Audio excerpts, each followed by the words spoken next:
Hello student, तो स्वागत है आपका। और इस वीडियो में हम लोग बात करेंगे कैलकुलस ऑफ वेरिएशन के बारे में। बेसिकली मैं क्या करूंगा, कैलकुलस ऑफ वेरिएशन को 5 से 6 लेक्चर में फिनिश करने का काम करूंगा। ठीक है, जो कि सीएसआईआर नेट के पर्पज से काफी इंपॉर्टेंट टॉपिक है और इससे एक या दो क्वेश्चन इजिली आ जाते हैं हमारे एग्जाम में। ठीक है। और हर एक वीडियो में मैं ये कोशिश करूंगा कि एक पार्टिकुलर टॉपिक को फिनिश करूं और उससे रिलेटेड कुछ अच्छे अच्छे क्वेश्चंस भी आपसे सॉल्व करवाऊं। ठीक है, तो इस वीडियो में हम लोग क्या करेंगे, कैलकुलस ऑफ वेरिएशन का बेसिक इंट्रोडक्शन देखेंगे। फिर उसके बाद इससे रिलेटेड कुछ इंपॉर्टेंट रिजल्ट्स देखेंगे जो कि हमको यूज करेगा कैलकुलस ऑफ वेरिएशन के क्वेश्चन को सॉल्व करने के लिए। और कुछ बेसिक टर्मिनोलॉजीज को भी यहाँ पे समझने का काम करेंगे जो कि कैलकुलस ऑफ वेरिएशन में इन्वॉल्व हो रहा है। देन उसके बाद हम लोग क्या करेंगे, उसके बाद हम लोग कुछ एग्जाम्पल्स, कुछ क्वेश्चंस को भी सॉल्व करेंगे। और कुछ जो कि पीवाईक्यू अभी आपके दिसंबर 2025 एग्जाम में जो क्वेश्चन आपके आए थे उसको भी हम लोग सॉल्व करने का काम करेंगे जो कि कैलकुलस ऑफ वेरिएशन का है। ठीक है, आई होप इतना आपको समझ में आ गया होगा। तो अब मैं बिना लेट किए स्टार्ट करता हूँ कैलकुलस ऑफ वेरिएशंस का। और यहाँ पे सबसे पहले हम लोग क्या करते हैं, इंट्रोडक्शन देखते हैं क्या है calculus of variation.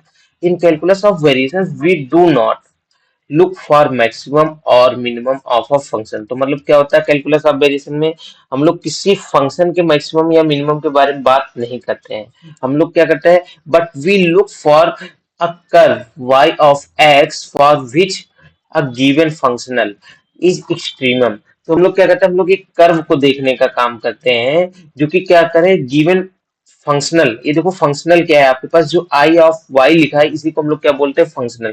Basically functional क्या होता है, फंक्शनल होता है collection of all C n. C n मतलब क्या होगा, continuously differentiable function from closed interval a b to R. यहाँ पे हमारे पास फंक्शनल के लिए ये वर्ड यूज हुआ है।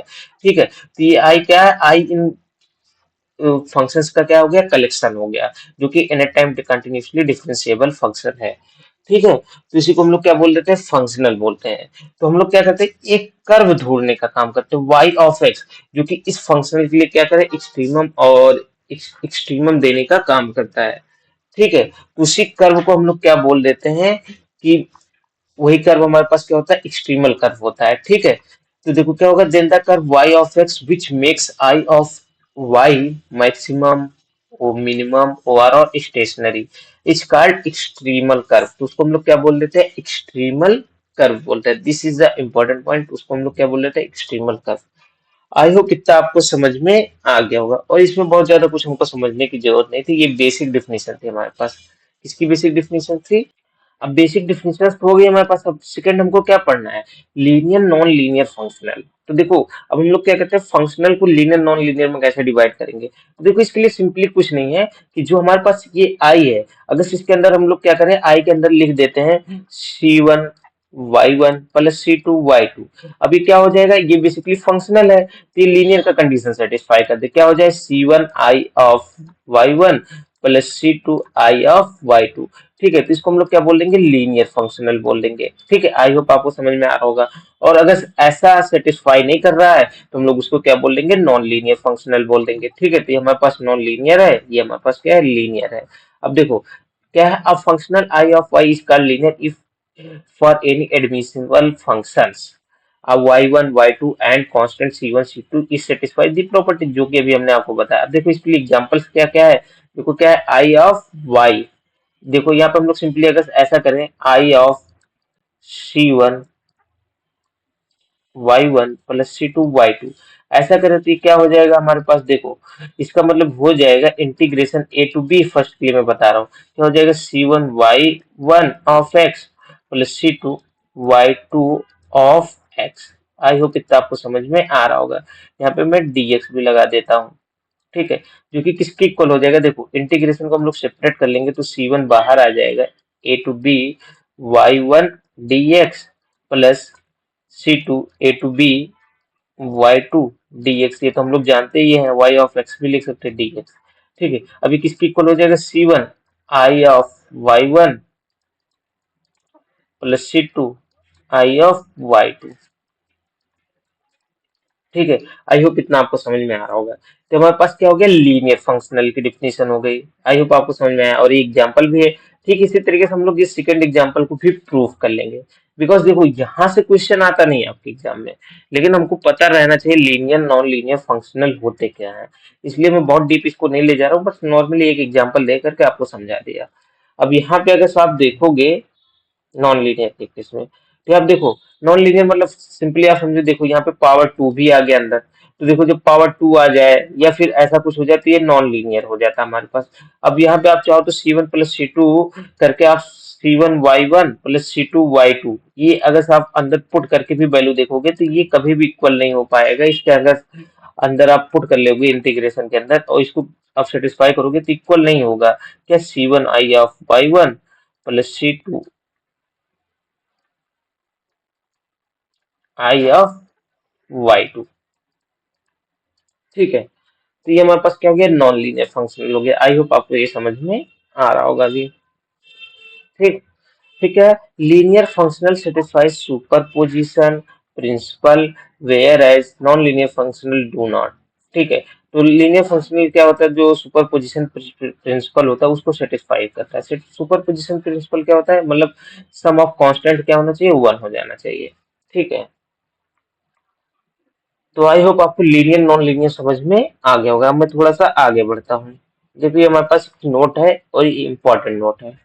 इम्पोर्टेंट नोट हमारे पास क्या है कि the problem determining a function y of x which maximize or minimize the definite integral functional of the form I of y of x a to b f of x y comma y dash, मतलब क्या हो कि अगर से आपके पास ऐसा integral दिया है, ठीक है, जिसके अंदर एक्स वाई वाई डैश मतलब फर्स्ट डेरिवेटिव वाई का इन्वॉल्व हो रहा हो, ठीक है। तो अगर इस प्रॉब्लम के फंक्शंस को अगर हम लोग डिटरमाइन करते, तो वाई को या एक्सट्रीमल को डिटरमाइन करने का काम करते हैं। इस क्वेश्चन के एक्सट्रीमल को अगर हम लोग डिटरमाइन करने का काम करते हैं, ठीक है, subject to the boundary condition. यहाँ पे हमारे पास बाउंड्री कंडीशन क्या होगा, Y of A is equal to Y A, जिसको हम लोग नेमली बोल देंगे, and Y of B is equal to Y B, ठीक है। ये हमारे पास बाउंड्री कंडीशन इन्वॉल्व होगा। Is known as simplest variation problem, तो उसको हम लोग क्या कहते हैं, सिंपलेस्ट वेरिएशनल प्रॉब्लम बोलते हैं, ठीक है। हम लोग क्या कर रहे हैं, हम लोग अभी सिर्फ बेसिक टर्मिनोलॉजीज को समझने का काम करते हैं, जो जो कि हमारे कैलकुलस ऑफ वेरिएशन में इन्वॉल्व होगा, ठीक है। तो इसको हम लोग क्या बोल देते हैं, सिंपलेस्ट वेरिएशनल प्रॉब्लम बोल देते हैं।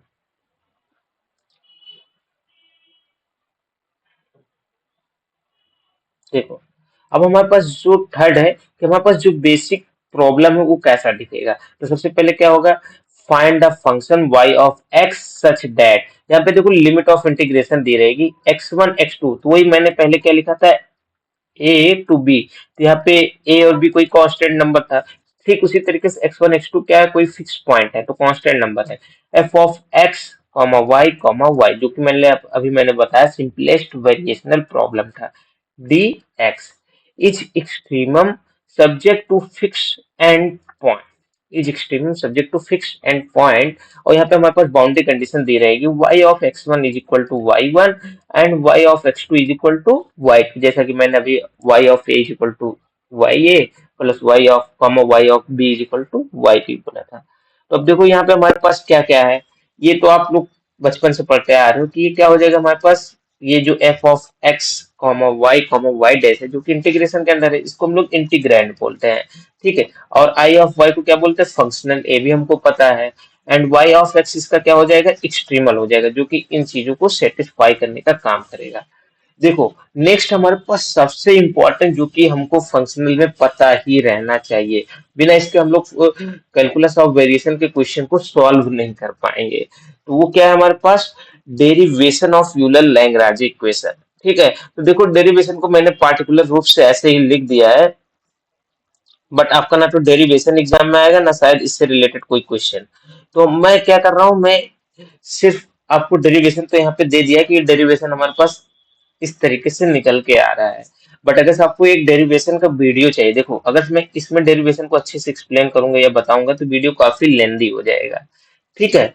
तो इसलिए मैं लेंदी ना करने के चक्कर में आपको नॉर्मली क्या कर रहा हूँ, ये डेरिवेशन का नोट है कि किस तरीके से यूलर लैग्रांज इक्वेशन आया, बिकॉज ये सबसे इंपॉर्टेंट आपके लिए है, one of the most important result कह सकते हैं या थ्योरम कह सकते हैं, जो कि कैलकुलस ऑफ वेरिएशन में यूज होगा। हर एक क्वेश्चन में हमारा ये रिजल्ट यूज होगा ही होगा। ठीक है, तो देखो ये क्या है कि आपके पास जो फंक्शनल है, तो उसने एक फाई ऑफ ई बनाया, फाई ऑफ ई बना के बाद उसने इसमें रखा, और रखने के बाद फिर हमारे पास इस क्वेश्चन को सेटिस्फाई करेगा।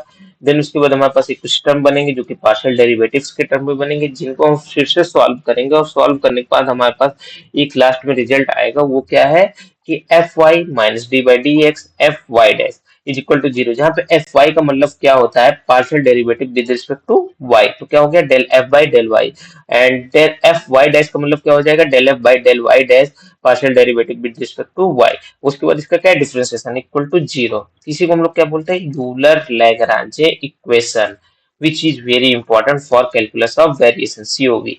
तो क्या है, del F by del Y, मैं लिख भी दे रहा हूँ, minus D by D x del F by del Y dash is equal to zero. यही हमारे पास क्या है, का यूलर लैग्रांजे इक्वेशन है। आई होप आपको इतना समझ में आ रहा होगा, यहाँ पे कोई भी डाउट नहीं होगा। 6 पॉइंट हमारे पास क्या है, मेन रिजल्ट हमारे पास क्या निकल के आया, if the functional I of y is equal to x1 to x2 f of x y dash dx has an extremal y of x, then y of x must satisfy. तो y of x क्या satisfy करेगा, del F by del y minus D by D x del F by del y upon del del F by del Y dash is equal to zero. ठीक है, तो देखो simply हम लोग ऐसे कह सकते हैं कि कोई भी फंक्शन, कोई भी कर्व y ऑफ x जो कि एक्सट्रीमल हो रहा होगा, तो वो क्या करेगा, वो इस काशी यूलर इक्वेशन को सेटिस्फाई करेगा, जो कि मतलब मैंने अभी आपको बार बार समझाया। अगर से आपके पास ये याद है, तो आप समझ लीजिए आप 90% या 50 से 60% क्वेश्चन जो कि CSIR एग्जाम में आता है, नेट जेआरएफ में, आप इजिली सॉल्व कर पाएंगे फंक्शनल का। ये रिजल्ट जरूर याद रखिए। ठीक है, del F by del y minus D by D x del F by del Y dash is equal to zero. देखो स्टेप टू फाइंड एक्सट्रीमल, अब देखो हमको क्या करना है, ये हमारे पास मतलब जो अभी तक हमने पढ़ा, ये जो चीजें हमको यूज होगी, तो उसके लिए हमने क्या क्या स्टेप्स बना लिया। ठीक है, तो फंक्शनल को सॉल्व करने के लिए, एक्सट्रीमल को फाइंड करने के लिए हमारे पास स्टेप्स क्या क्या है, एल्गोरिदम क्या है। पहला क्या है, राइट द फंक्शनल, फंक्शनल को पहले आप राइट कर लीजिए जो कि आपके पास दिया है। सेकंड क्या है, identify f of y f of x comma y dash, मतलब आपको क्या करना है, आपको इसको आइडेंटिफाई कर लेना है। थर्ड क्या करना है, compute f y and f y dash, जो कि मतलब मैंने अभी आपको बताया। देन उसके बाद आपको क्या करना है, इसको ले जाके यूलर लैग्रांज इक्वेशन में पुट कर देना है, पुट कर देंगे। फिर क्या करना है, solve the resulting differential equation.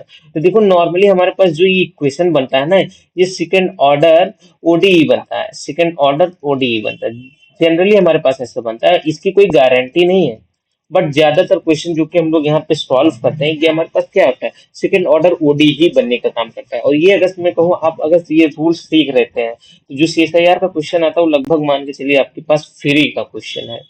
ठीक है, फिर 6 क्या आएगा, use boundary condition to find constant. अब क्या करना है, आपको बाउंड्री कंडीशंस का यूज करना है कांस्टेंट्स को फाइंडिंग आउट करने के लिए।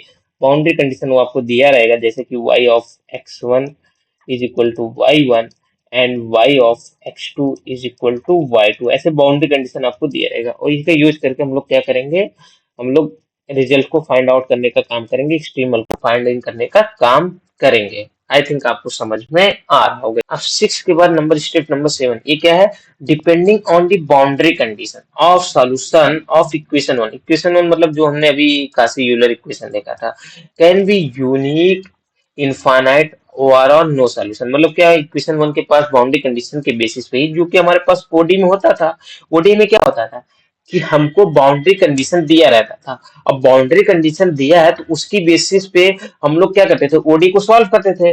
अब उस सॉल्यूशन पे हम लोग सेटिस्फाई करा के हम लोग ये देखते थे कि इसके पास यूनिक सॉल्यूशन होगा, इनफाइनाइट सॉल्यूशन होगा, या नो सॉल्यूशन होगा। ऐसा तो हम लोग ओडी में कर चुके हैं। ठीक है, तो वही चीज यहाँ पे भी है कि अब हम लोग उस ओडी से जो सॉल्व कर रहे हैं, तो उससे और जो बाउंड्री कंडीशन है, इसकी बेसिस पे हम लोग बता पाएंगे इसके पास यूनिक सॉल्यूशन है, इनफाइनाइट सॉल्यूशन है, या नो सॉल्यूशन है।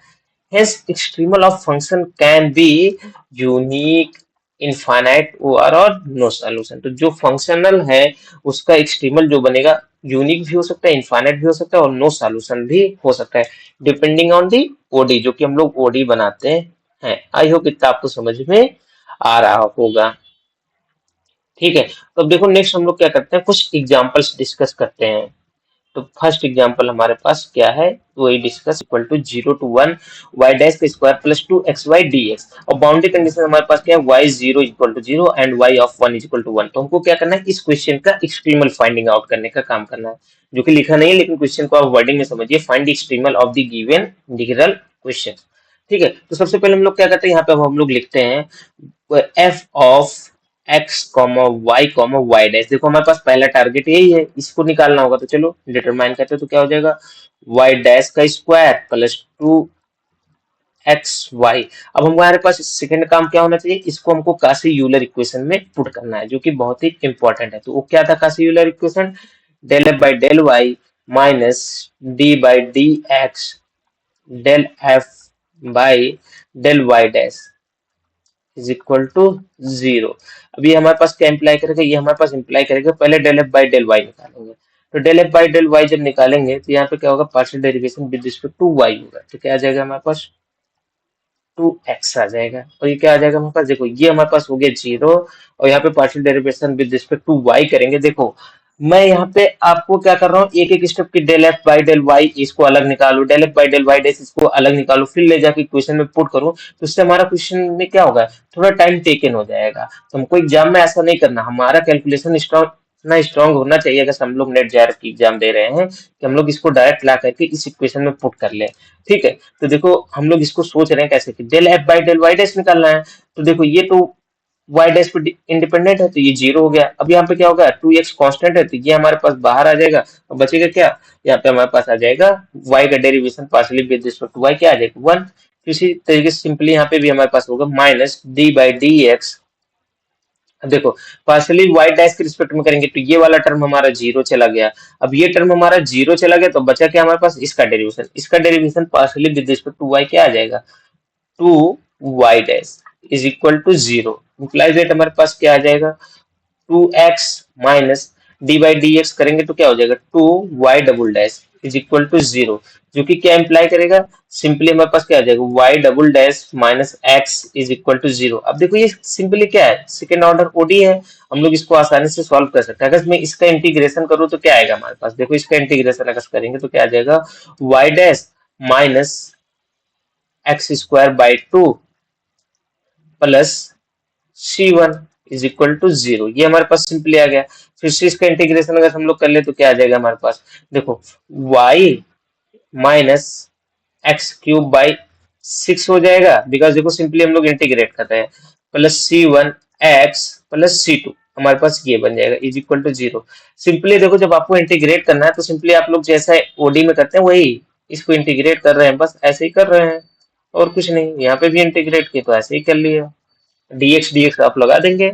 हमको देखो कम टाइम में सॉल्व करना है तो हम लोग ऐसे डायरेक्ट बढ़ने का काम कर रहे हैं। अब हम लोग यहाँ पे क्या करेंगे, बाउंड्री कंडीशन को पुट करने का काम करेंगे। पहला क्या है हमारे पास, y of 0 is equal to 0। यहाँ से हमारे पास क्या इंप्लाई करेगा कि देखो y ऑफ 0, तो जहाँ पे x है वहां पे हमको क्या पुट कर देना है, 0। और यहाँ पे जहाँ पे हमारे पास y है वो भी 0 हो जाएगा, क्योंकि 0 पे वैल्यू 0 है। तो क्या हो जाएगा 0 माइनस, देखो x की जगह 0 पुट करेंगे तो 0 plus C1 into 0 plus C2 is equal to हमारे पास क्या है, 0 है। ठीक है, हाँ एक मिनट, यहाँ पे थोड़ा सा मैंने गलती की, आप चाहो तो ऐसे भी इसको कर सकते हो, यहाँ पे इसको इक्वल बना लो, इक्वल टू C1, इसको ऐसे रहने दो। ठीक है, तो भी कोई दिक्कत नहीं, ऐसे भी रहोगे तो भी कोई दिक्कत नहीं है, बट ऐसे बना लो तो ज्यादा बेटर है। फिर इक्वल टू हो जाएगा C1x प्लस C2, इसलिए ना क्योंकि हम लोग कॉन्स्टेंट 0 की जगह पे लगा दे रहे हैं, इसलिए ऐसा कर रहे हैं। ठीक है, तो अब हमारे पास क्या आ जाएगा, तो यहाँ भी हमारे पास क्या हो जाएगा, ये इक्वल बन जाएगा, तो थोड़ा आसान रहता है समझने में, आंसर तब भी सेम ही आएगा। तो क्या आ जाएगा, implies C2 is equal to क्या है हमारे पास, 0 आ गया। आई होप इतना आपको समझ में आ रहा होगा। ठीक है, तो अब हमारे पास यानी फंक्शन कैसा बन गया, y of x minus x cube by 6 is equal to C1x, because C2 हमारे पास क्या हो गया, 0 हो गया है। ठीक है, अब हमको क्या करना है, second boundary condition. Second boundary condition हमारे पास क्या है, y of 1 is equal to 1, हमको ये चाहिए। सेकंड बाउंड्री कंडीशन हमारे पास क्या है, y of 1 is equal to 1, ये चाहिए हमको। इसमें पुट करने का काम करते हैं। तो देखो जहां पे y है वहां पे क्या हो जाएगा, 1 हो जाएगा, और जहां पे x है वहां पे भी 1। पुट करना है हमको, x की जगह पे 1 और y of 1 is equal to 1 हो जाएगा। ठीक है, तो सिंपली देखो हमारे पास क्या हो जाएगा, 1 minus 1³/6 is equal to C1, implies that C1 is equal to हमारे पास क्या आ जाएगा, इसको सॉल्व कर लेते हैं तो क्या हो जाएगा, 6 minus 1/6 is equal to 5/6 is equal to C1। So हमारे पास अब y of x is equal to क्या आएगा, y of x minus x³ is equal to 5/6x, implies that y of x is equal to हमारे पास क्या आ जाएगा, इसको थोड़ा सा इधर ले लेते हैं तो क्या हो जाएगा, x³ प्लस 5x और टोटल अपॉन क्या आ जाएगा हमारे पास 6 आ जाएगा। तो ये हमारे पास क्या हो गया, एक्सट्रीमल फंक्शन आ गया। ठीक है, तो हमको यही ढूंढने का काम था। तो अब हम लोग आते हैं नेक्स्ट एग्जांपल। नेक्स्ट एग्जांपल क्या है, consider the variational problem of extremizing the functional. यहाँ पे हमारे पास फंक्शनल क्या है, I of y of x is equal to 0 to 2 pi d y by D x का whole square minus y square d by sorry d x. ठीक है, subject to the boundary condition y of 0 is equal to 1 and y of 2 pi is equal to 1। ठीक है, then the above variational problem has unique extremal, exactly two extremal, infinitely many extremal या no extremal. तो हमको इसका answer देना है। तो सबसे पहले हमने क्या बोला था कि अगर हमको इस क्वेश्चन को सॉल्व करना है तो इसको सबसे पहले हमको क्या करना होगा, f of x comma y comma y dash, हमको ये डिटरमाइन करने की जरूरत है।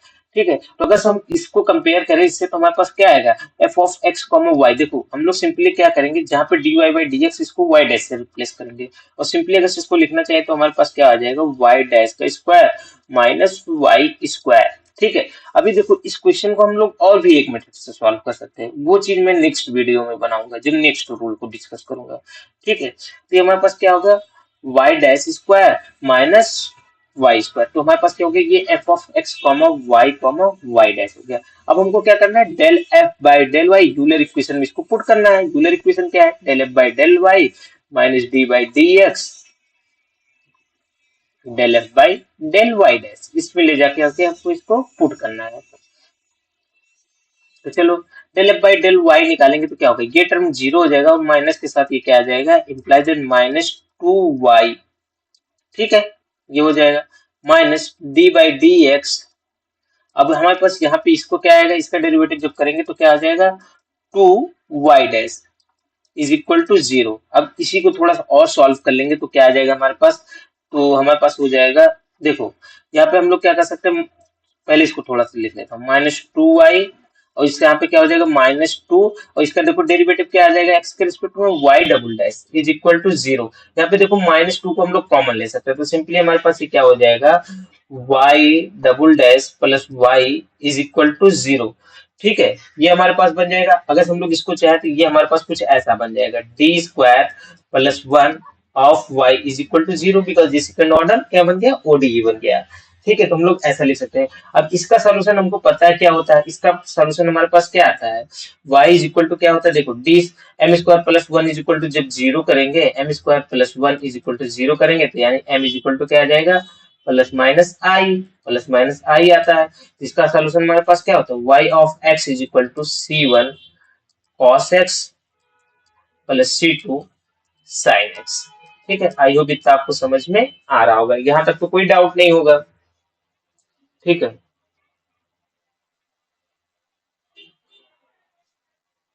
अब देखो हम लोग आगे इसको सॉल्व करते हैं with boundary condition. Boundary condition हमारे पास क्या है, y of 0 is equal to 1। तो अगर हमारे पास क्या होगा, जहाँ पे y इसको 1 से रिप्लेस करना है और जहाँ पे x इसको किससे 0 से, तो c1 cos 0 plus c2 sin 0, ये हमारे पास बनेगा।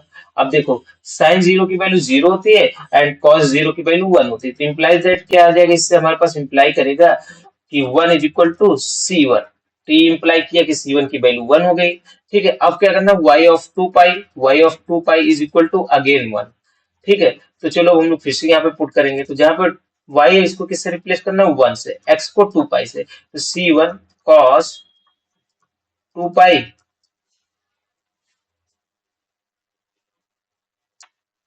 ठीक है प्लस c2 sin 2 पाई, ये हमारे पास आ गया। ठीक है। अब देखो साइन टू पाई की वैल्यू फिर से हमारे पास क्या होती है, जीरो होती है, और इसकी वैल्यू कितनी होती है, वन होती है। तो ये क्या अप्लाई करेंगे, one is equal to c one plus ये क्या हो जाएगा हमारे पास, ये टर्म जीरो हो जाएगा, फिर से c one is equal to one ही आ गई, और c one is equal to one तो हमारे पास आ ही गया है।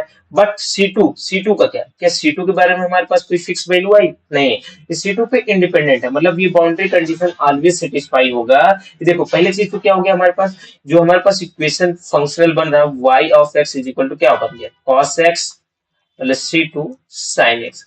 तो क्या हो गया, ये ऑलवेज सॉल्यूशन होने का काम करेगा इस गिवन ओडी का, इस ओडी का।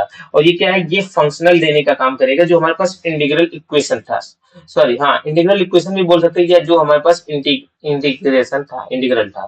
ठीक है, तो ये हमारे पास क्या हो गया, उसका एक्सट्रीमल देने का काम करेगा y ऑफ x। पहली चीज हमको पता चल गई। दूसरी चीज हमारे पास देखो क्या है, C1 की वैल्यू तो हमको पता है कि C1 की वैल्यू 1 होनी चाहिए, तभी ये बाउंड्री कंडीशन सेटिस्फाइड होंगे। बट C2 के बारे में क्या है, C2 के बारे में कोई हमारे पास रूल नहीं है कि C2 की वैल्यू हम कुछ भी रखे, 4 5 6 7 कुछ भी नंबर रख दे, ये ऑलवेज इस बाउंड्री कंडीशन को सेटिस्फाई करने का काम कर रहा है। तो मतलब ये ऑलवेज सॉल्यूशन होगा ओडी का विद गिवन बाउंड्री कंडीशन। इसका मतलब क्या हुआ कि इसके पास अब C2 क्या है, C2 के लिए हम लोग इनफाइनाइटली मेनी वैल्यू चूज कर सकते हैं, C2 के लिए इनफाइनाइटली मेनी वैल्यू चूज कर सकते हैं। तो यहाँ पे क्या होगा, द अबव वेरिएशनल प्रॉब्लम है unique extremal cross exactly two, two तो होगा ही नहीं, infinitely many extremal, yes it is true. तो हमारे पास क्या होगा, इसके लिए हमारे पास इनफाइनाइटली मेनी एक्सट्रीमल्स आएंगे। आई होप आपको इतना समझ में आ रहा होगा। ठीक है, तो अब हम लोग आते हैं नेक्स्ट क्वेश्चन पे, नेक्स्ट क्वेश्चन क्या है, consider the variational problem of extremizing the functional. क्या है, I of y of x is equal to 3 to 1, ठीक है, functional y of 3x minus y dx, फिर subject to the boundary condition y of 1 is equal to 1 and y of 3 is equal to 9/2। तो देखो सबसे पहले हमको क्या करना है, अब उसके बाद हमको बताना है कि इस जो एक यूनिक एक्सट्रीमल होगा, एग्जैक्टली टू एक्सट्रीमल होगा, इनफाइनाइटली मेनी एक्सट्रीमल होगा, या नो एक्सट्रीमल होगा, हमको यही बताना है। तो सबसे पहले हमको यहाँ पे क्या करना होगा, सबसे पहले हमको फंक्शन ये है, तो यहाँ से हमको इंटीग्रेट को पकड़ना है, क्या करना है, f of x comma y dash. I think अब आपको आइडिया हो गया है, तो चलो करते हैं। तो क्या हो जाएगा, Y of 3x minus Y, ये हो गया हमारे पास। अब हम लोग क्या करेंगे, अब आप थोड़े फास्ट हो चुके हैं तो अब थोड़ा मैं जल्दी इसको लगाता हूँ। अब हमको क्या करना है, इसको यूलर इक्वेशन में पुट करना है, काशी यूलर इक्वेशन में, del F by del y minus D by D x of del F by del Y dash is equal to zero, इसमें ले जाकर के इसको पुट करना है। तो चलो del F by del Y dash निकालते हैं, del F by del y. तो सबसे पहले हम लोग क्या करते हैं, यहाँ पे हम लोग इसको थोड़ा सा मल्टीप्लाई करा लेते हैं, तो हमारे लिए थोड़ा ज्यादा आसान हो जाएगा क्वेश्चन, क्योंकि एफ ऑफ एक्स को थोड़ा सा तो सबसे पहले हम लोग क्या करते हैं, एफ ऑफ एक्स वाई को थोड़ा सा और सिंप्लीफाइड कर लेते हैं। क्या हो जाएगा, 3xy माइनस वाई स्क्वायर। अब हमारे लिए सॉल्व करना थोड़ा ज्यादा इजी है।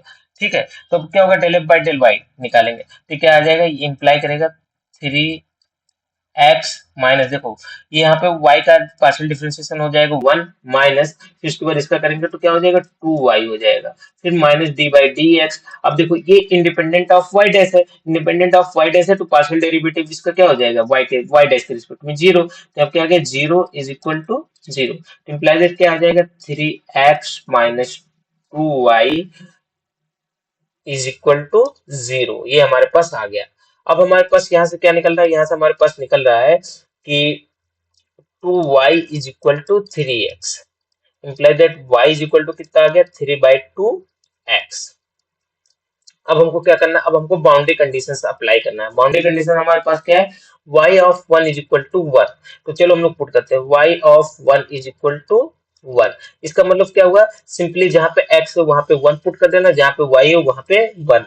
ठीक है, तो देखो यहाँ पे y की जगह पे 1, 3/2, और x की जगह पे 1 इज इक्वल टू कितना आ गया, 3/2, जो कि इसके इक्वल तो नहीं है 1 के। तो इसका मतलब क्या हो गया, हमारे पास जो पहला गिवन बाउंड्री कंडीशन है इसको सेटिस्फाई नहीं कर रहा है। अगर एक भी बाउंड्री कंडीशन सेटिस्फाई नहीं किया तो इसका मतलब क्या हो गया, कि अगर ये सेटिस्फाई नहीं करना, इसका मतलब क्या हो गया कि ये जो है ये फंक्शनल नहीं है।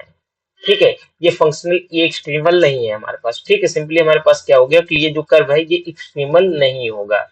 ठीक, क्योंकि ये सॉल्यूशन ही नहीं बनेगा जिससे हम लोग पीडी सॉरी जिससे हम लोग जो यूलर इक्वेशन से जो हम लोगों ने ओडी बनाया, ये ओडी हमने बनाया, इसका मतलब क्या हो गया, ये कर्व हमारे पास आया उससे, उस ओडी से।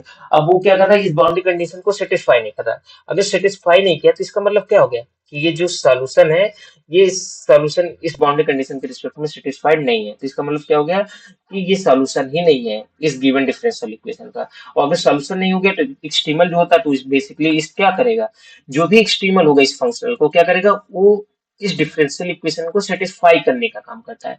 तो अब ये सेटिस्फाई ही नहीं कर रहा है, और अगर सेटिस्फाई नहीं कर रहा है तो इसका मतलब क्या हो गया कि ये सॉल्यूशन नहीं है, तो ये एक्सट्रीमल भी नहीं होगा। ठीक है, तो हमारे पास क्या हो गया, इसका मतलब क्या हो गया, इसके पास कोई भी एक्सट्रीमल नहीं है। तो क्या है, यूनिक एक्सट्रीमल, एक्सट्रीमल है ही नहीं, एग्जैक्टली ट्रू ये भी नहीं, इनफाइनाइटली मेनी एक्सट्रीमल नहीं ये भी नहीं, no extremal, yes it is correct option. तो हमारे पास क्या होगा, इसके पास कोई भी एक्सट्रीमल नहीं है। तो अब मैं आता हूँ नेक्स्ट एग्जांपल पे। बेसिकली एग्जांपल हमारा क्या है, दिसंबर 2025 में आया हुआ क्वेश्चन है। और दिसंबर 2025 में आपने देखा था कट ऑफ कितना कम गया है, जेआरएफ का भी और नेट का भी। तो अगर से आपको ये मतलब सीओबी अगर आ रहा होगा अच्छे से, तो ये आपके लिए फ्री का मार्क्स था वहां पे। ठीक है, तो चलो हम लोग इसको सॉल्व करते हैं। और मैं एक चीज और बता देना चाहता हूँ इस क्वेश्चन के बारे में, कि बेसिकली इस क्वेश्चन को हम लोग दो रूल से लगा सकते हैं, जो कि दूसरा रूल मैं नेक्स्ट वीडियो में डिस्कस करूंगा, जब मैं आगे के नियम से आपको पढ़ा चुका रहूंगा। ठीक है, बट अभी हमने जितना पढ़ा सिर्फ उतने से इसको सॉल्व करने का काम करते हैं, क्या ये सॉल्व होगा कि नहीं होगा उतने से। तो चलो अब हम लोग देखते हैं। तो क्या कर रहा है, suppose y of x is the extremal of the variational problem of this one subject to the boundary condition. आपके पास क्या y of 0 is equal to 1 and y of 4 is equal to e to the power a। Then which one of the following statement is true, इनमें से कौन सा statement true होगा, ये हमसे पूछा जा रहा है। तो सबसे पहले हम लोग क्या करते हैं, हम लोग यहाँ पे क्या करेंगे, f of x comma y comma y dash को डिटरमाइन करने का काम करेंगे। ठीक है, तो क्या हो जाएगा हमारे पास, वो हमारे पास हो जाएगा वाई डैश का square upon y square. Basically हम लोग ये कैसे किए, जो भी इंटीग्रेंड के अंदर है, इंटीग्रेशन के अंदर है, वही f of x comma y dash हो जाएगा। ठीक है, ये हमारे पास आ गया। अब हम लोग क्या करेंगे, अब इसको हम लोग कैसे यूलर इक्वेशन में पुट करने का काम करेंगे। तो क्या होगा, del F by del y minus D by D x del F by del Y dash is equal to zero. ये क्या हमको इम्प्लाई करेगा, तो चलो हम लोग इसको सॉल्व करने का काम करते हैं। तो देखो क्या है, del F by del Y dash, इसको देखो पास हमको क्या करना है, इसको हमको with respect to y differentiate कर लेना पार्सली। तो क्या हो जाएगा, देखो -2 पहले आ जाएगा, फिर क्या हो जाएगा वाई डैश का स्क्वायर अपॉन वाई क्यूब, ये हमारे पास आ गया क्योंकि पार्सली हम लोग कर रहे हैं माइनस। अब यहाँ पे भी हमको क्या करना है, डी बाई डी एक्स को तो ऐसे ही रहने देंगे। अब क्या करना है हमको, इसको partially with respect to y dash करना है। तो अब चलो इसको डिफरेंशिएट करते हैं with respect to y dash. तो क्या आ जाएगा, 2 वाई डैश ये हो जाएगा upon y square is equal to 0। I think आपको इतना समझ में आ रहा है। अब देखो थोड़ा सा हम लोग इसको और सॉल्व करने का काम करते हैं। तो क्या आ जाएगा, -2 वाई डैश का स्क्वायर अपॉन वाई क्यूब, ये हमारे पास लिखा हुआ है।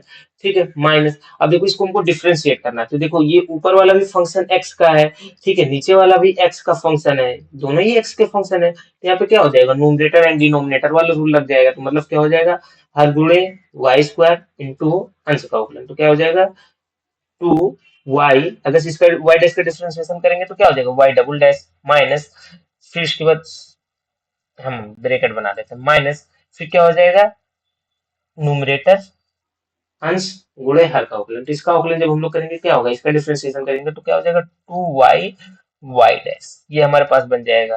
पूरे का अपॉन क्या हो जाएगा, डिनोमिनेटर का स्क्वायर, क्या हो जाएगा हमारे पास, y स्क्वायर का square is equal to 0। I think आपको इतना समझ में आ रहा होगा। ये क्या इम्प्लाई करेगा, इम्प्लाई दैट -2 वाई डैश का स्क्वायर अपॉन वाई क्यूब, ये हो गया हमारे पास। फिर उसके बाद माइनस, यहाँ पे हमारे पास इसको थोड़ा जल्दी से और सॉल्व करते हैं। तो क्या आ जाएगा हमारे पास, देखो 2y square Y double dash, ये हो गया। उसके बाद -4, यहाँ पे हमारे पास क्या हो जाएगा, वाई वाई डैश का स्क्वायर, पूरे का अपॉन क्या आ जाएगा हमारे पास, y की पावर 4, ये हमारे पास आ गया इक्वल टू 0। अब देखो हम चाहे तो वाई क्यूब कॉमन ले सकते हैं, चलो वाई क्यूब कॉमन ले लेते हैं और थोड़ा सा और इसको सिंप्लीफाई करते हैं। और देखो यहाँ पे -2 भी कॉमन हो जाएगा, तो चलो हम लोग थोड़ा अच्छे से कॉमन लेकर के सॉल्व करते हैं। अगर -2 भी कॉमन कर लेते हैं और या -2 रहने देते, कॉमन लेते के लिए वाई क्यूब हम लोग कॉमन कर लेते हैं सिंपली। वाई क्यूब कॉमन करेंगे तो क्या आ जाएगा, और 2 को कॉमन कर लेते हैं तो क्या आ जाएगा, माइनस वाई डैश का स्क्वायर, ये बनेगा हमारे पास। ठीक है, फिर इसके बाद यहाँ पे हम लोग माइनस को ऐसे ही रहने देंगे और इसको थोड़ा सा और सॉल्व करेंगे तो देखो हमारे पास क्या आ जाएगा, ये आ जाएगा 2y² Y double dash minus, देखो 2 कॉमन ले चुके हैं ना तो ये 2 हट जाएगा, माइनस यहाँ पे भी देखो 2 हटेगा, क्या हो जाएगा 2y वाई डैश का स्क्वायर, पूरे का अपन क्या आ जाएगा y इज इक्वल टू 0। अब यहाँ से फिर थोड़ा सा और सॉल्व करने का काम करते हैं तो क्या आ जाएगा, माइनस y डैश का स्क्वायर। अब देखो ब्रैकेट को ओपन करेंगे और y से डिवाइड करने का काम करेंगे तो क्या हो जाएगा, माइनस y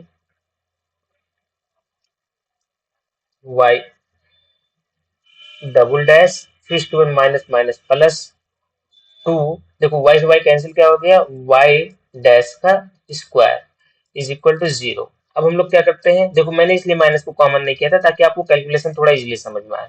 अब देखो यहाँ से हमारे पास क्या इंप्लाई करेगा, ये इंप्लाई करेगा, देखो ये 2y डैश प्लस के साथ है, y डैश का स्क्वायर, यहाँ पे माइनस y डैश का स्क्वायर है, ये नेगेटिव साइन है तो दोनों आपस में सेम टर्म है तो कैंसिल होने का काम करेंगे तो क्या आ जाएगा हमारे पास, ये आ जाएगा minus y double dash plus y dash का स्क्वायर इज इक्वल टू 0। ठीक है, अब इसको थोड़ा सा और सॉल्व कर लेते हैं हम लोग तो क्या हो जाएगा, ऐसा भी कर लेगा, माइनस साइन को कॉमन कर ले तो क्या हो जाएगा, y double dash minus y dash का स्क्वायर इज इक्वल टू 0। अब बेसिकली आप देखोगे क्या है, सेकंड ऑर्डर डिफरेंशियल इक्वेशन है, और अगर आप इसको थोड़ा सा और ध्यान से देखो तो हम लोग इसमें,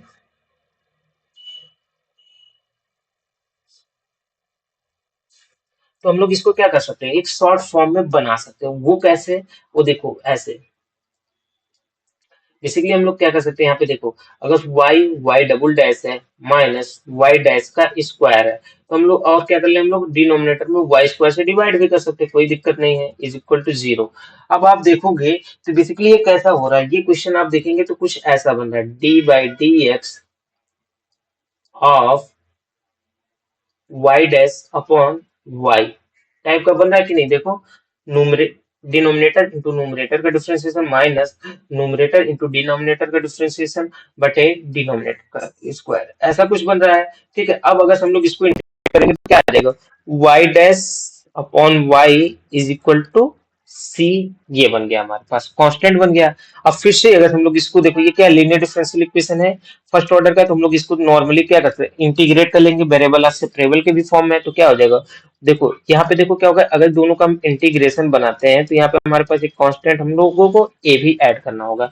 अब वो चाहे आप ln ए ऐड करिए चाहे ए ही ऐड कर लीजिए, तो देखो सिंपली हमारे पास क्या हो जाएगा, ये हमारे पास हो जाएगा ln y is equal to c x plus a हमारे पास बन जाएगा। अब अगर हम लोग यहाँ पे निकाले y इज इक्वल टू क्या आ जाएगा, y इज इक्वल टू क्या आ जाएगा, e की पावर सी एक्स प्लस ए, ये हमारे पास बन गया। आई थिंक आपको इतना समझ में आ रहा होगा। इतना तो हो गया। अब हमारे पास गिवन बाउंड्री कंडीशन का यूज करना, तो उसके लिए फिर से हम लोग देखते हैं क्या क्या दिया था।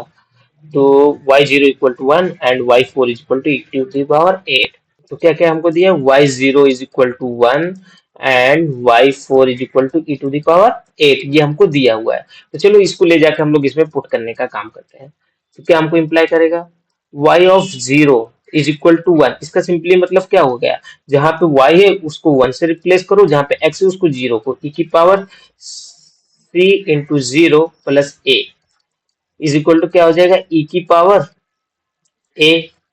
ठीक है, अब देखो e की power a is equal to अगर 1 दिया हो तो इसका मतलब क्या हो गया कि ये e की पावर 0 है, और ये इंप्लाई क्या करेगा, a इज इक्वल टू हमारे पास 0 होना चाहिए, हमारे पास if and only if condition होती है ना, ये हमारे पास आ गया if and only if a is equal to 0। अब हमारे पास क्या हो, if y of 4 is equal to e to the power 8 दिया है हमारे पास दूसरा बाउंड्री कंडीशन, ये हमको क्या इंप्लाई करेगा, जहां पे y है उसको किससे रिप्लेस करना है, e की पावर 8 से, तो चलो e की पावर 8 से रिप्लेस कर लिए।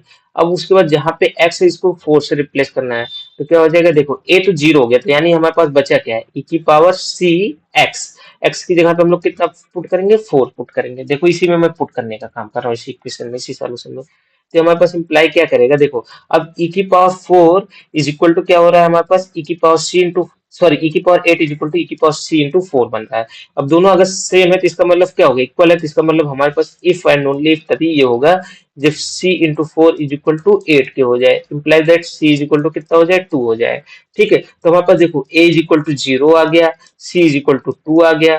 ठीक है, तो अब हम लोग यहाँ पे पुट करने का काम करते हैं। Y of x is equal to हमारे पास कैसा बन जाएगा कि ई की पावर 2x टाइप का। अब देखो हमारे पास ये सॉल्यूशन आ गया। अब हम लोग ऑप्शंस को देखने का काम करते हैं कि ऑप्शंस क्या क्या दिया है। ठीक है, तो देखो हमारे पास सॉल्यूशंस क्या क्या बना है।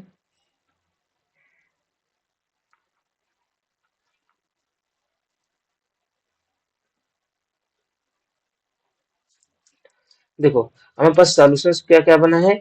y of x is equal to हमारे पास क्या क्या बना है, e की पावर 2x, यही हमारे पास सॉल्यूशन बना। अब हम लोग आंसर को पुट करने का काम करते हैं।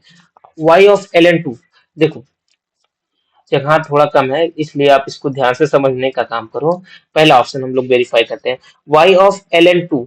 ln2 का मतलब क्या हो जाएगा, देखो लॉग बेस पे ये है तो इसका मतलब ln बोलते हैं। ठीक है, इसका मतलब सिंपली हमको क्या करना है कि जहां पे x है इसको ln2 से रिप्लेस कर देना है, तो क्या हो जाएगा e की पावर 2 इंटू ln2। अभी देखो कितना हो जाएगा, e की पावर 4, सॉरी ln4 बनेगा। वाई, बिकॉज ये 2 जो जाएगा इधर पावर में बन जाएगा, सिंपली क्या आ जाएगा, 4 आ जाएगा। तो क्या 4 इसका आंसर है, नहीं, तो इनकरेक्ट हो गया। ठीक है, सिंपली इसी तरीके से जब देखोगे ऑप्शन टू, ऑप्शन टू में जब हम लोग देखेंगे तो टू को देखो मैं यहाँ पे लिख दे रहा हूँ, ऑप्शन टू। तो देखो y ऑफ ln3 करेंगे, ln3 करने का मतलब क्या हो जाएगा हमारे पास e की पावर 2 इंटू ln3, ये हो गया हमारे पास। ये क्या हो जाएगा, ये सिंपली हमारे पास हो जाएगा e की पावर ln3 का स्क्वायर इज इक्वल टू क्या हो जाएगा, 3 square is equal to 9। Yes, 9 answer हमको दिया, तो ऑप्शन भी हमारा करेक्ट हो जाएगा। बाकी इनको भी हम लोग वेरीफाई कर लेते हैं। तो ये मैं सोच रहा हूँ आपके लिए वर्क दे दूं या कर ही देता हूँ, तो तीसरा मैं कर देता हूँ, चौथा आप लोग वेरीफाई कर दीजिएगा। तीसरे के लिए क्या होगा, y ऑफ ln4 हमको लाना है, इज इक्वल टू क्या हो जाएगा, e की power 2 into ln4 is equal to कितना हो जाएगा, e की power ln16 is equal to कितना हो जाएगा, 16, जो कि इनकरेक्ट दिया हमारे पास, तो ऑप्शन 3 भी इनकरेक्ट होगा। इसी तरीके से आप डी भी देखिएगा कि 25 बनने का काम करेगा, ये भी इनकरेक्ट है हमारे पास। तो हमारे पास आंसर क्या आ गया, हमारे पास आंसर क्या आ गया, ऑप्शन 2। तो हमको ऑप्शन 2 को यहाँ पे करेक्ट कर देना है। ठीक है, तो आई होप आपको ये समझ में आ गया होगा सॉल्यूशन जो कि मैंने सीओबी का डिस्कस किया है, जो कि आपके दिसंबर 2025 एग्जाम में आया हुआ था। ठीक है, इसमें अगर कोई भी डाउट हो तो आप कमेंट करके मुझसे क्वेश्चन पूछ सकते हैं, और बाकी के क्वेश्चंस और क्लासेस जो है मैं नेक्स्ट वीडियो में डिस्कस करूंगा। ठीक है, तो ये मेरा लेक्चर 1 फिर। तो अगर आप चैनल पे नए हो तो प्लीज चैनल को लाइक, शेयर एंड सब्सक्राइब कर लीजिए, और अपने दोस्तों के भी पास दे दीजिए जो कि मतलब सीएसआईआर का एग्जाम की प्रिपरेशन कर रहे हैं, जिससे कि उनकी भी हेल्प हो सके। थैंक यू, जय हिंद, वंदे मातरम।